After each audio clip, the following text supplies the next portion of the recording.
السلام علیکم۔ ابن آدم بولڈ ناول یوٹیوب چینل میں خوش آمدید۔ ناول کی طرف پڑھنے سے پہلے چینل کو لازمی سبسکرائب کر لیں۔ بلیک ہول، ابن آدم، قسط نمبر 5۔ ڈر، خوف اور پانی کی ڈبکیوں سے بے حال ہو چکی فائمہ اب کی بار ہار مان گئی تھی۔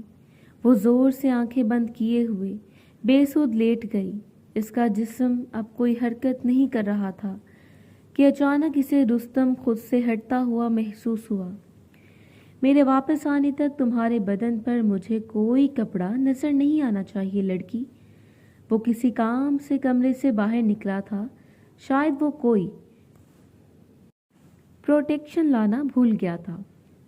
اسے جاتا دیکھ کر فائمہ کو بچنے کی ایک امید نظر آئی، مگر اسے بالکل سمجھ نہیں آ رہا تھا کہ اب اسے کیا کرنا چاہیے۔ وہ کانپتے بدن کے ساتھ جلدی سے اپنے پرس کی طرف بڑھی۔ اس نے اپنا موبائل آن کر کے فوری چھپا دیا اور پھر رستم کے پرس سے اس کا آئی ڈی کارڈ دیکھنے لگی۔ اس کی توقع کے عین مطابق یہ وہی رستم شاہ تھا جس کی تلاش انسپکٹر مارک اور اس کی ٹیم کو تھی۔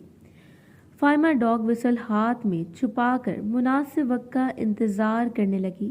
وہ جانتی تھی کہ اگر اس کی قسمت اچھی ہوئی تو لوکیشن کی تفصیل مارک تک پہنچے گی، وہ اسے بچانے ضرور آئے گا۔ اسے اب صرف اس کے آنے تک خود کو رستم کی دسترس سے دور رکھنا تھا۔ او گاڈ، کھودا پہاڑ نکلا چوہا، بلکہ ڈرپوک چوہیا جو باتیں کرتے ہوئے آسمان سر پر اٹھائے ہوئے تھی۔ وہ اسے ابھی تک اس حالت میں دیکھ کر غصے سے دھارا تھا۔ ایک جوان نیم بڑھنا جسم کے ساتھ تنہا کمرے میں اب ایک لمحہ بھی ضائع کرنا اس کے لیے مشکل ہو رہا تھا۔ وہ کب تک خود پر کنٹرول رکھ سکتا تھا؟ وہیں رک جاؤ، ایک قدم بھی میری طرف مت بڑھنا۔ وہ وہاں سے بھاگنے کے لیے دروازہ کھولنے کی ناکام کوشش کر رہی تھی، مگر رستم کی مضبوط پکڑ نے اسے دروازے سے کھینچ کر بستر پر پٹکا۔ مگر اب ایک امید کی کرن کے ہوتے ہوئے وہ کہاں ہار ماننے والی تھی۔ اس نے اپنے ہاتھ میں آنے والی ہر چیز کو اٹھا کر رستم کی طرف پھینکنا شروع کر دیا۔ اگرچہ اس کا ہر وار خالی جا رہا تھا، مگر وہ کچھ دیر تک رستم کو روکنے میں کامیاب رہی تھی۔ جب فائمہ کا ہر حربہ ختم ہو گیا تب وہ وحشت ناک چہرے سے اس کی طرف آیا اور ایک زوردار چماٹا فائمہ کے چہرے پر دے مارا۔ شاید تمہیں اندازہ نہیں ہے کہ تم کس کے بستر پر ہو۔ وہ پسٹل اس پر تان چکا تھا۔ پسٹل کو اپنے سامنے دیکھ کر وہ ایک دم ساکن ہو گئی تھی۔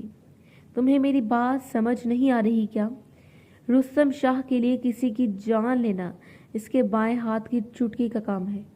چپ چاپ اس بستر پر لیٹ جاؤ، ورنہ اس پسٹل کی ساری گولیاں تمہارے بدن میں اتار دوں گا، اور اس سے مجھے کوئی فرق نہیں پڑے گا، مگر اس زمین سے ایک جسم فروش ضرور کم ہو جائے گی۔ فائمہ نے بہت ہمت کرتے ہوئے اپنے ہونٹوں پر ایک معنی خیز مسکراہٹ پیدا کی، جو اس وقت رستم کے تھپڑ کا بہترین جواب تھی۔ فائمہ نے ہاتھ میں چھپائی ڈاگ وسل کو ہونٹوں میں دبا کر بجا دیا تھا، کیونکہ وہ جانتی تھی کہ جب تک رستم کو اس کی سمجھ آنی ہے تب تک بہت دیر ہو جائے گی۔ اگرچہ رستم کو وسل کی آواز تک نہیں آئی تھی، مگر اس نے ایک زوردار چماٹا مارتے ہوئے اسے گردن سے دبوچ کر دیوار کے ساتھ لگا دیا اور پھر خود اس پر ٹوٹ پڑا۔ اس بار تھپڑ اتنا زوردار تھا کہ فائمہ کے اوسان خطا ہو گئے۔